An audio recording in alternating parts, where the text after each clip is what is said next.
Instituto Ciência Saúde entrega prêmio para estudante ativo no melhor graduado Tineng Rihurua Ronulo Racing Lima.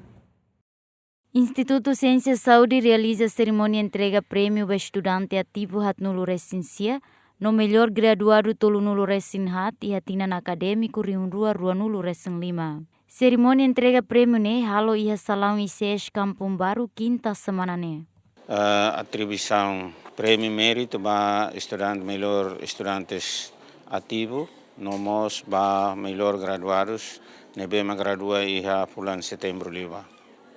Total si alumni sira total estudantes ativo hamutuk 83 pessoas, si estudantes ativo hamutuk 49, nomos si sira nebe melhor graduados hamutuk tolno Racing Hat, nebe total 83 pessoas, makahetang prêmio dene.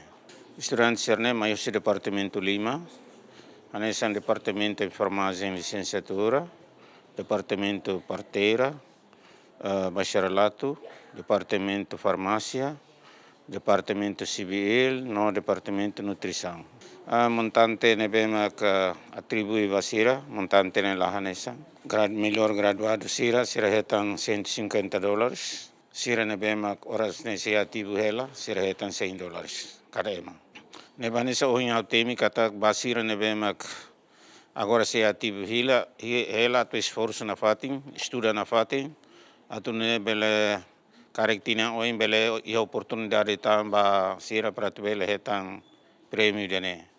Nomos ba sira nebe melhor graduados, ohinha ato kata osane la bele gastar viru tem ser entrega ba ina amang.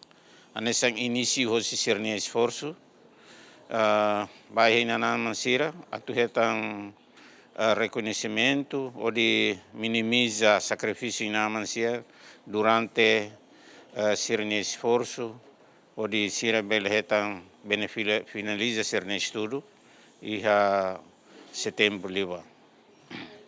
Estudante ativo si departamento enfermagem hateten, o prêmio nebe ICS entrega ne, bele continua desenvolve conhecimento nebe makiha. Husi estudante Instituto Ciência Saúde, Dili, ami hato agradecimento baiha Ministério do Ensino Superior, Ciência e Cultura, parte Quisninian, nebe maka foona apoio orçamento mai ami estudante ativo no melhores prestação e acadêmico.